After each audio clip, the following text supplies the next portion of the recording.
It's the Brad and John Show. Okay, we'll get into my trip a little bit later, but let's start off with this Justin Sparks thing.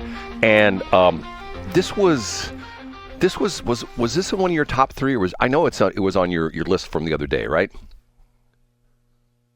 John? Yeah, I had it up on Monday. I guess the story came out on Sunday, and I didn't have it in the top three. In fact, I had it at the very bottom of my headlines. I had it with the opinion pieces. Okay, now synopsize what's going on with this and the fact that Justin Sparks is apparently doing something that normally doesn't happen as far as what's going on with the Speaker of the House. Explain that whole dynamic. Yeah, so in general, Republicans made a change years ago in which you have a Speaker of the House designee. So instead of waiting until the Speaker of the House has departed and then electing the new Speaker that at the beginning of that new session, Republicans get together more than a year in advance and decide who their Speaker designee is going to be. And I believe the idea is to, critics would say anoint, and supporters would say prepare the incoming Speaker for what it's like to be Speaker of the House and have them ready to go on day one. Now, Republicans got together more than a year ago and selected a guy named Jon Patterson to be the next Speaker of the House starting in 2025.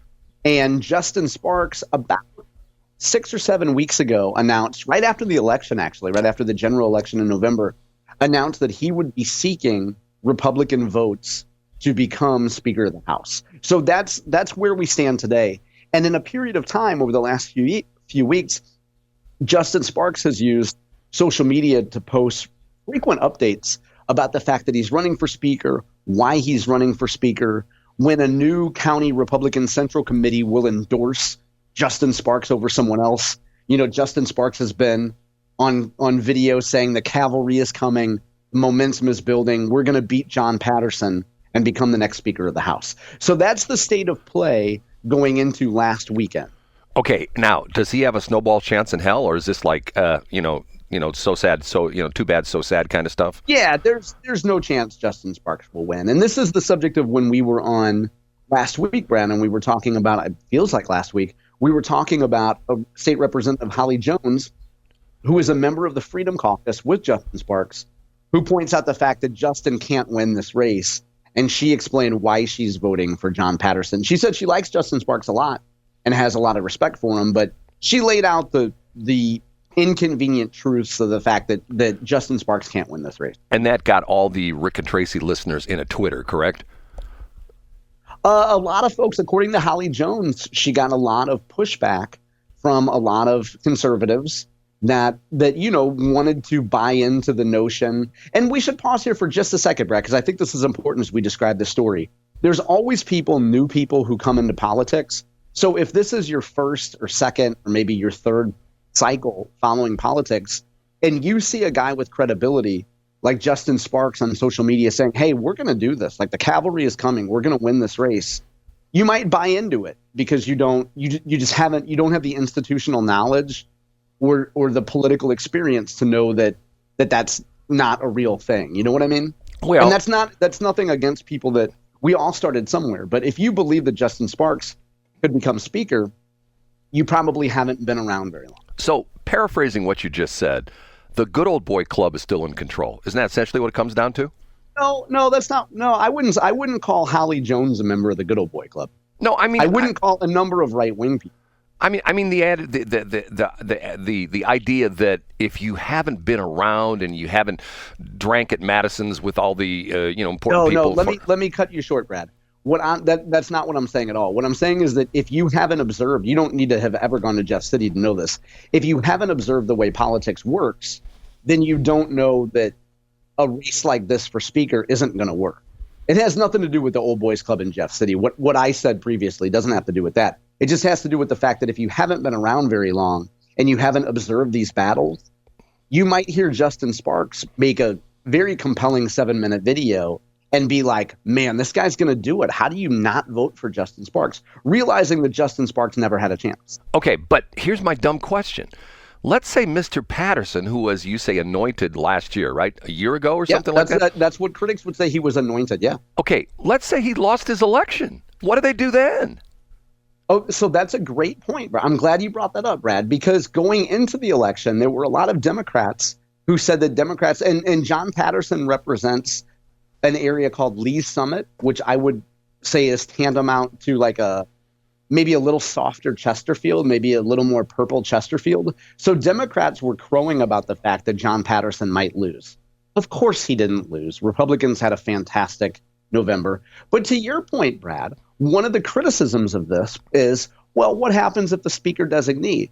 And the pushback on that, Brad, is, look, no blood, no foul. We'll have another election. If the Speaker of the House designee loses, we'll just have another election and we'll pick somebody else.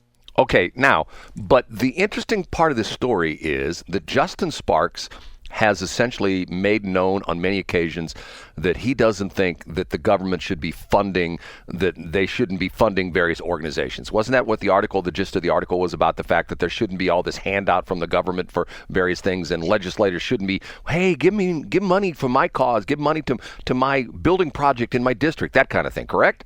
You're sure. And yeah, absolutely. And let's point out that the piece that you're referencing, for anybody who hasn't seen it, it's in a publication called The Heartlander, which is a publication from the Herzog Foundation over in the western part of the state. And it's by a guy named Michael Ryan. So Michael Ryan is a really credible guy, has a long real journalism history. So we should point out that it's coming from this outlet. And I have a link up to it on Monday morning, I believe. So I just want to pause there, Brad, in case anybody hadn't seen it. Okay. So yes. No, go ahead, Brad. Go ahead. No, you go ahead. Go ahead.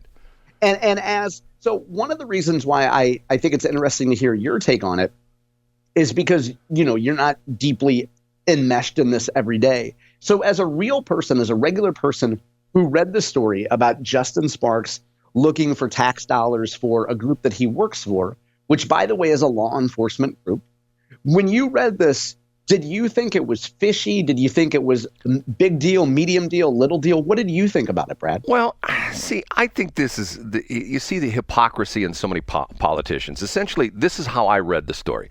Here's a guy who's saying the government shouldn't be doling out money to all these organizations, but yet he's got his hand out for this organization. What does he want? $6 million for this organization he's in? And the organization is the National Law Enforcement Foundation, which I don't know if Justin Sparks is still employed by them. But at some point he worked for them. He might still work for them. Yeah. And he asked for $6 million, which would be matched, and it would go to a new child care program for St. Louis County police employees. So that's the justification for it. Right. So what the you and I talked about this off air. Whoever the guy was, the Islander, what's the name of the publication? Remember, I got Alzheimer's. I can't remember what you just said. The Heartlander. The Heartlander. Yeah. Okay. My complaint about this article was the article was interesting, and then at the very last paragraph it says, and Justin Sparks filed for Chapter 13 bankruptcy in 2009.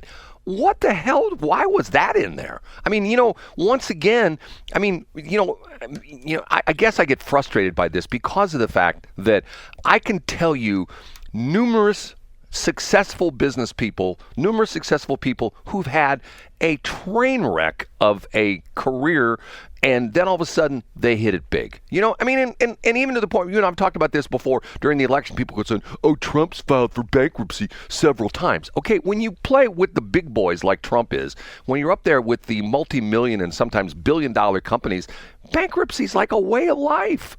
I mean, it's like, especially, now I was surprised by the bankruptcy thing, but also I was thinking, Brad, that I've never known anybody who's filed for bankruptcy. And then I thought, you know what?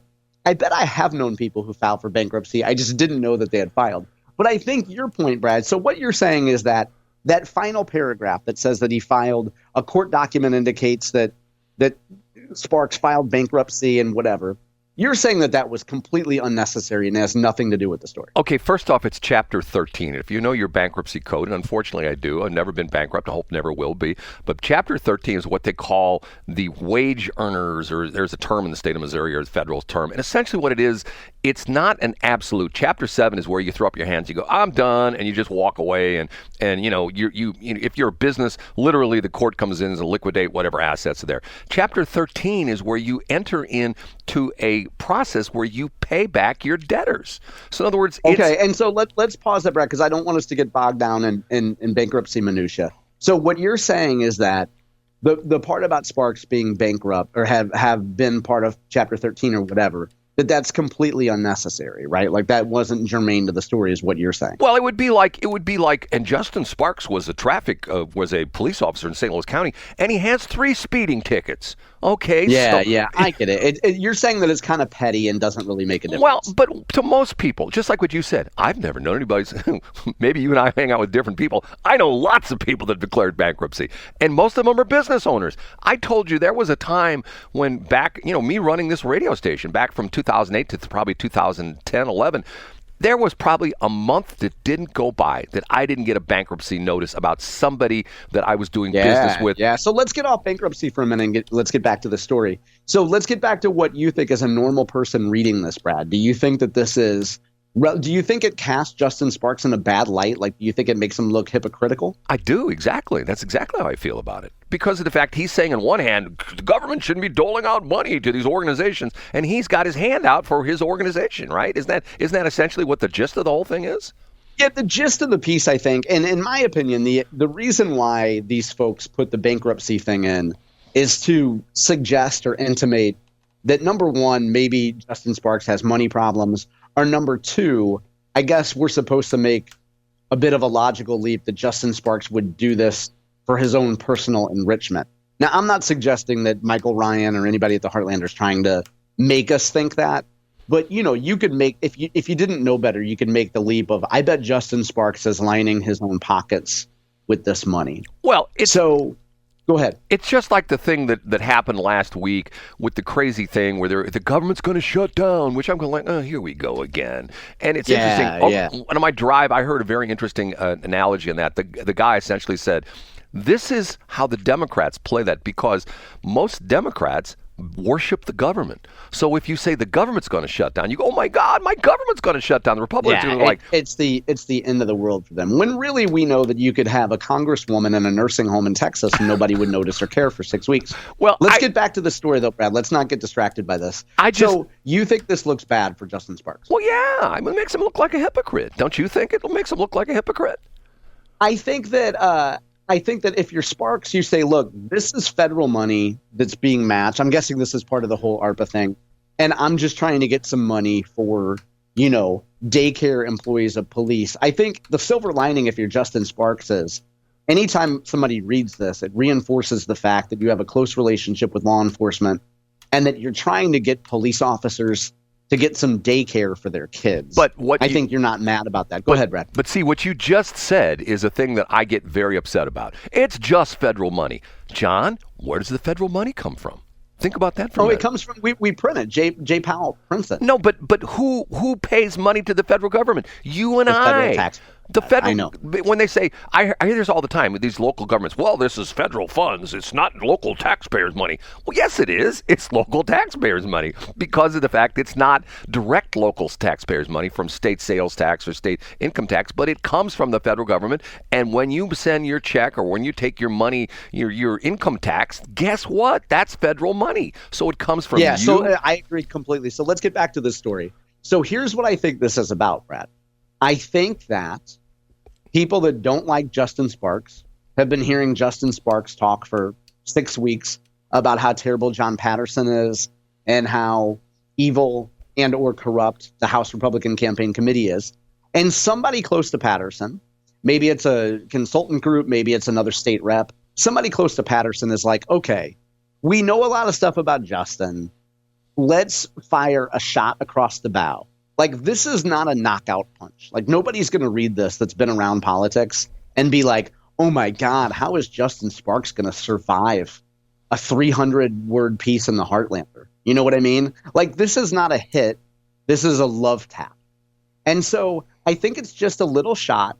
And if the point was to annoy Justin Sparks or distract him and his supporters, I would think it probably worked. I think that, for the next week or two, Justin Sparks, when people see him or text with him, are going to be like, hey, is there anything to the story? Is this bad? How do you feel about this? And Justin Sparks wants to talk about his campaign for speaker. He doesn't want to talk about $6 million for a project that he wanted a year and a half ago. You get what I'm saying? Well, Here's my thing. I don't know the guy. I believe it's the same guy that used to do a show on 97.1. It is. It's he confirmed that with us months ago. Yes. Okay. And he's very pro law enforcement. I think his uncle or his brother or somebody's a detective or still in St. Louis County. I can't remember. Think so. Yeah. Okay. See, once again, I say that too many times. I get corrected on that. Twice again. 3 times again. How's that? Is that better? 3 times a lady. Yeah. Once, twice, 3 times a lady. See, I find the hypocrisy of government very frustrating. And to the point where it's interesting, when I'm driving around yesterday, and I'll talk about this more in C Block, I was listening to one of the NPR stations in southern Missouri, and they were talking about a group, you probably know all about this, that's essentially saying, hey, You Republicans trying to get rid of the constitutional reform where we can't just put these things on the ballot. This is the public speaking. The public has spoken about abortion. The public has spoken about gaming, and you're trying to silence the public because of the fact that your political ways have been subverted by the fact that the people went to the ballot box and voted for abortion.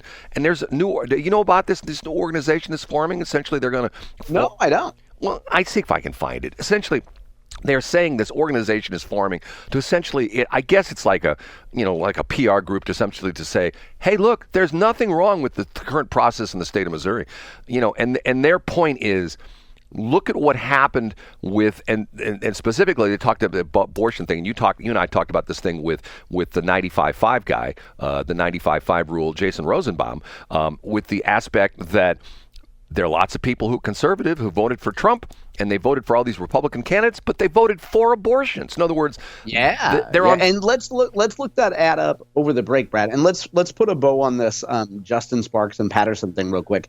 If I'm Jon Patterson, I go to my people, and the vote, by the way, Brad, is January 8th is when officially the vote for speaker should happen, and that assumes Justin Sparks will actually stay in the speaker race and be around on January 8th. To put his name in and say he wants to be speaker. If I'm Jon Patterson, between now and then, I tell all my friends who are mad at Justin Sparks, I say, do not lay a glove on him.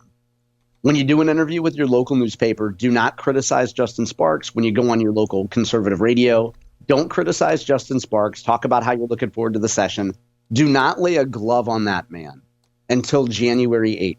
Because if I'm Jon Patterson, I want the vote to be like 100 versus 10. Like, I want to win in a blowout, and I don't want to give a reasonable person a reason to say, wow, Patterson was really nasty to Justin Sparks. Like, I like Patterson, but I don't know why he's so mean to Justin Sparks. So I tell my friends, don't lay a glove on him. Let's have the vote. If I'm Justin Sparks, and I don't know Justin Sparks, I find a way right after the first of the year to talk about the fact I make up some story like, I've talked to 173 of my colleagues. There's only 163 members of the House, but some have split personalities. I've talked to 173 colleagues, and they want to support me, but they've been threatened by the swamp. The swamp has told them, if you vote for Justin Sparks, we're going to take your chairmanship away. And I don't want to put my friends in that position. So I will withdraw my name from being Speaker of the House. And, the most important issue to me is getting rid of Amendment 3 and standing up for the unborn. And I'm announcing today that I'm going to lead the legislative effort to rescind Amendment 3 to protect unborn children in the state of Missouri. So I have a life raft to jump to, right? So that becomes Justin Sparks' thing. Now, I don't know Justin Sparks. Maybe the whole point of this, maybe Justin Sparks doesn't care about saving face. Maybe he wants to lose, by a vote of 100 and something to 7. I don't know.